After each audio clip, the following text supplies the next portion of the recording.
Synod എന്ന പദത്തിന് എന്താണ് അർത്ഥം? സിനഡ് എന്നാൽ എറണാകുളം അതിരൂപത മാത്രമാണോ അതോ സിനഡ് അതിനേക്കാൾ താഴെയാണോ? എന്താണ് ഇപ്പോൾ മെത്രാന്മാർ ഉദ്ദേശിക്കുന്നത്? മേജറിനേക്കാളും വികാരിയേക്കാൾ വലിയ കുറ്റമാണ് സീറോ മലബാർ സഭയിലെ സിനഡിലെ മെത്രാന്മാർ ഇപ്പോൾ ചെയ്തുകൊണ്ടേയിരിക്കുന്നത്. മാർ ജോർജ് ആലഞ്ചേരി പിതാവ് സിനഡിനെക്കുറിച്ച് 2 വർഷം മുമ്പ് വിശ്വാസികൾക്ക് പ്രധാനപ്പെട്ട ചില കാര്യങ്ങൾ പങ്കുവച്ചത് ഇവിടെ ഒന്നുകൂടി ഓർമ്മിപ്പിക്കുകയാണ്. സിനഡ് എന്ന വാക്ക് ഗ്രീക്ക് ഭാഷയിൽ നിന്നാണ് ക്രൈസ്തവ സഭയിലേക്ക് കടന്നു വന്നത്. ഒന്നിച്ചൊരേ വഴിയിൽ എന്നാണ് സിനഡ് എന്ന പദത്തിൻ്റെ അർത്ഥം. എന്നിട്ട് നമ്മുടെ അതിരൂപതയിൽ നടക്കുന്നതോ പലർ പല വഴിക്ക്. ഞാനാണ് വഴി എന്ന് ഈശോ പറയുന്നുണ്ടല്ലോ. സഭയുടെ സിനഡിൻ്റെ സ്വഭാവം കർത്താവായ ഈശോയിൽ നിന്ന് തന്നെയാണ് രൂപം കൊണ്ടത്. സ്വർഗാരോഹണത്തിന് ശേഷം തന്റെ ദൗത്യം ലോകത്തിൽ തുടരാൻ ഈശോ പിൻഗാമിയായി ഒരാളെ നിയമിക്കുകയല്ല ചെയ്തത്. 12 പേരുടെ ഒരു സംഘത്തെയാണ് ഈശോ നിയോഗിച്ചത്. അവരുടെ സ്നേഹക്കൂട്ടായ്മയിൽ സഭ നയിക്കപ്പെടണമെന്ന് അവിടുന്ന് തന്നെ നിശ്ചയിച്ചു. അതാണ് പിന്നീട് മെത്രാന്മാരുടെ സംഘമായി രൂപപ്പെട്ടത്. അതാണ് സിനഡ്. സഭയെ നേരാവണ്ണം നയിക്കാനാണ് സിനഡ്. അല്ലാതെ തമ്മിലടിയും കുത്തിത്തിരിപ്പും വെറുപ്പും വൈരാഗ്യവും വിശ്വാസികൾക്കിടയിൽ സഭയിൽ പടർത്താനല്ല.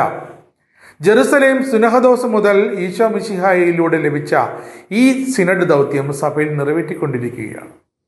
പൗരസ്ത്യ സഭകൾ സിനഡലായി പ്രവർത്തിക്കുന്ന സഭകളാണെന്നത് ശരിയാണ്. സീറോ മലബാർ സഭയും സിനഡൽ തന്നെയാണ്. എന്നാൽ കാലം ചെയ്ത പരിശുദ്ധ പിതാവ് ഫ്രാൻസിസ് മാർപ്പാപ്പ 2023-24 തൻ്റെ അന്ത്യവർഷങ്ങളിലെ സിനഡ് സമ്മേളനങ്ങളുടെ പ്രാവർത്തികമാക്കാൻ ആഗ്രഹിച്ചത് സിനഡാത്മകത പൗരസ്ത്യ സഭകൾ പാലിക്കുന്ന സിനഡാത്മകതയേക്കാൾ വ്യാപ്തിയുള്ളതാണ്. അതാണ് പിതാവിൻ്റെ ദർശനത്തിലുണ്ടെന്ന സിനഡാത്മകത. ഇത് എറണാകുളത്തെ മെത്രാന്മാർക്ക് അറിയാത്ത കാര്യമൊന്നുമല്ല. ഇനി കാര്യത്തിലേക്ക് കടക്കാം. മാമോദീസ സ്വീകരിക്കുന്ന എല്ലാ ക്രൈസ്തവർക്കും സഭാ കൂട്ടായ്മയിലുള്ള കൂട്ടുത്തരവാദിത്തത്തെ അടിസ്ഥാനപ്പെടുത്തിയാണ് സിനഡിലെ വിചിന്തനങ്ങൾ രൂപപ്പെട്ടുകൊണ്ടിരിക്കുന്നത് കാലാകാലങ്ങളായിട്ട്. മാമോദീസ സ്വീകരിക്കുന്ന എല്ലാവർക്കും സഭയിൽ ഒരേ സ്ഥാനമാണുള്ളത് എന്നുകൂടി സിനഡ് മെത്രാന്മാർ മനസ്സിലാക്കണം. ഓരോരുത്തർക്കുമുള്ള പ്രത്യേക വിളികളുടെ അടിസ്ഥാനത്തിൽ അവരവരുടെ ഉത്തരവാദിത്തങ്ങൾ കൂട്ടായ്മയുടെ അവബോധത്തോടെ നിർവഹിക്കുന്ന സിനഡാത്മകതയാണ് ഇപ്പോൾ ഉരുത്തിരിഞ്ഞു വന്നിരിക്കുന്നത്. ക്രിസ്തീയ വിശ്വാസത്തിൻ്റെ കാവൽക്കാരും സംരക്ഷകരുമായ സീറോ മലബാർ മെത്രാൻ സിനഡ് നിർജീവമായാൽ, മൗനം പാലിച്ചാൽ, തല കുനിച്ചാൽ ഇവിടെ തിന്മകൾ വർദ്ധിക്കും.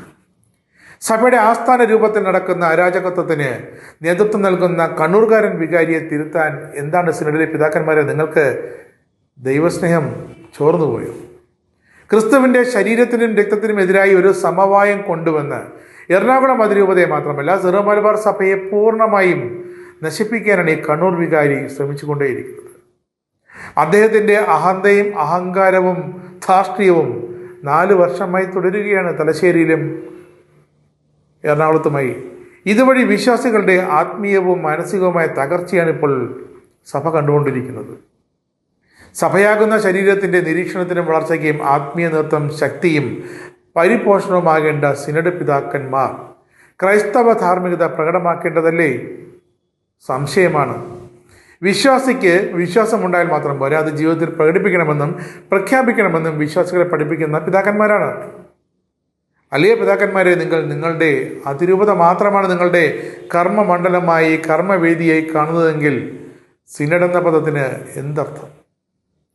ക്രിസ്തീയ വിശ്വാസത്തിൻ്റെ കാവൽക്കാരും സംരക്ഷകരുമായ സീറോ മലബാർ മെത്രാൻ സിനഡ് നിർജീവമായാൽ, നിങ്ങൾ മൗനം പാലിച്ചാൽ ഇവിടെ തിന്മകൾ വർദ്ധിച്ചു കൊണ്ട് തന്നെ ഇരിക്കും. അതാണിപ്പോൾ ബസലിക്ക തിരുമുറ്റത്ത് കണ്ടുകൊണ്ടേയിരിക്കുന്നത്. സംഘർഷഭരിതമാണ്. നിങ്ങൾ മെത്രാന്മാർ എന്ത് ചെയ്തു? വിശ്വാസികളുടെ രക്തം ചിന്താൻ പോകുന്നു. നിങ്ങൾ മെത്രാന്മാർ എന്ത് ചെയ്യും? നിങ്ങൾ മുട്ടനാടിക്കൊണ്ടിനെ കൊണ്ട് കൂട്ടിയിടിപ്പിച്ച് ചോര കുടിക്കാൻ നിൽക്കുന്ന ചെന്നായിക്കൂട്ടത്തെ പോലെ നിങ്ങൾ കാത്തിരിക്കും. അത് വിശ്വാസികൾക്ക് വ്യക്തമായി അറിയാം.